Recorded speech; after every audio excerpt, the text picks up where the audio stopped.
Welcome back to my channel, my crystal kings and queens. So today we are going to talk about one of the most ancient crystals, as they all are technically, but this one was more so used in the ancient Egyptian times. And if you have any knowledge about that, then you should gather the exact crystal that I'm talking about.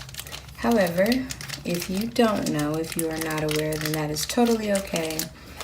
Let me go ahead and remove the crystals out the pack so that you can see the crystal that I am referring to.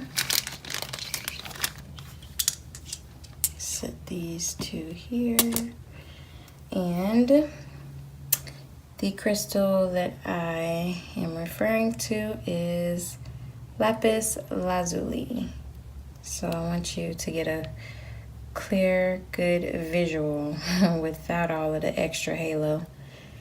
But this is, I can't say that I'm extremely fond of Lapis Lazuli. All I do know is I used to think that it was the same as sodalite. Like sodalite and Lapis Lazuli, they kind of, I want to say mimic each other, but they look similar to one another if you are not really familiar with either of them.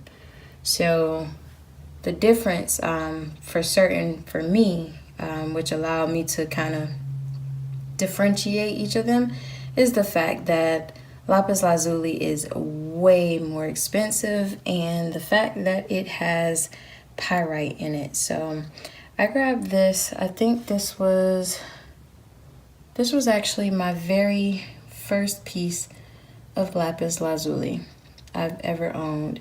And let me tell you, this piece in itself, this little palm stone, I really, really love it.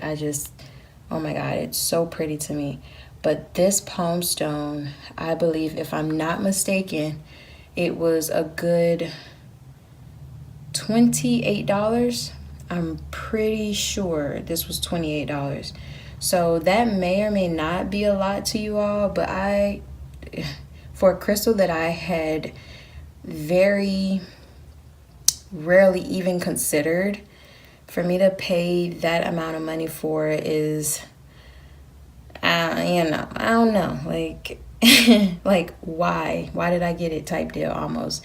But I'm really, really happy I got it, because when I seen it, like, it was in the cupboard. I asked the shopkeeper to take out the glass cup that it was sitting in, and immediately, even before I asked for help, I immediately saw this one right on top. Well, it was like it was like peeking at the top.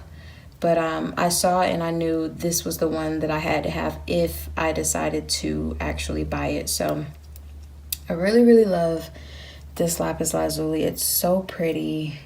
It was definitely not cheap, as a few other crystals that I actually own that are just as small as this. But needless to say, I bought it. I really love it. I'm so happy that I got it. The next piece of Lapis Lazuli that I did purchase is this little piece.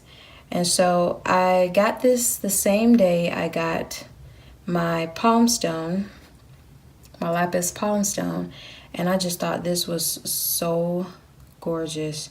Like, oh my God. So I don't own much Lapis Lazuli at all. I own 3 total pieces, and this is the second one right here. So I was just really, really happy to have found this one at the same moment and same time as I found the palm stone.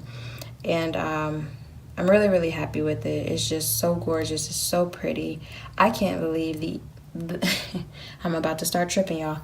I can't believe, though, the Egyptians actually used to, what do you call it? Like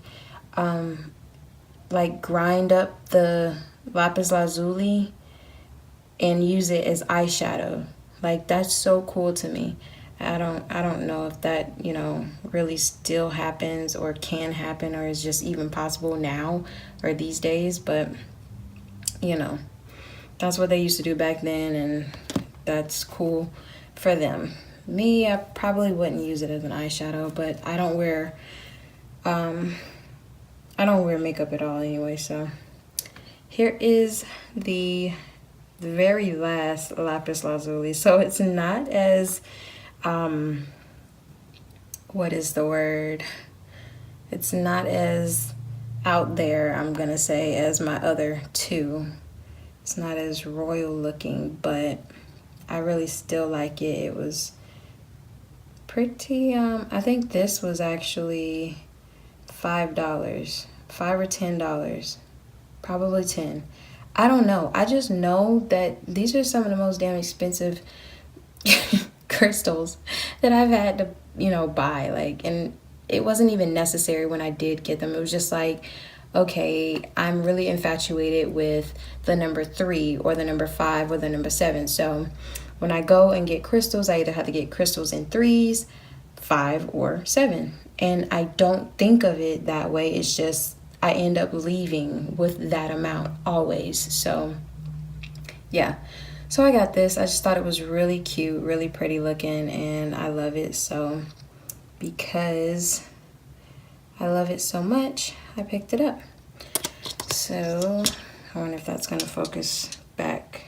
Yeah, well, isn't that something? So yeah, so these are my 3 beauties here. Let me see if I can get a good shot of that.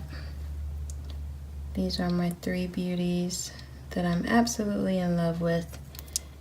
And they were kind of expensive, but again, the things you do for the crystals you want, you know what I mean? Like, who can tell us to not buy crystals that we just so very desperately want? When you are crystal infatuated, all your crystals feel as though they are a straight necessity. So I might want them, but at the end of the day, what I'm gonna chalk it down to is I need it. And that's how it goes. So those are my 3 lovely beauties. I mean, I would recommend, any of you getting Lapis Lazuli if you don't have any. But, again, if you feel like spending 20 something odd dollars, 30 something odd dollars for a piece of Lapis Lazuli is too much, then look, don't do it. Don't buy it. It is not that serious. But, again, who am I to judge? So that is that. Thank you so much for watching. Crystal kisses and royal blessings. Have a blessed rest of your day.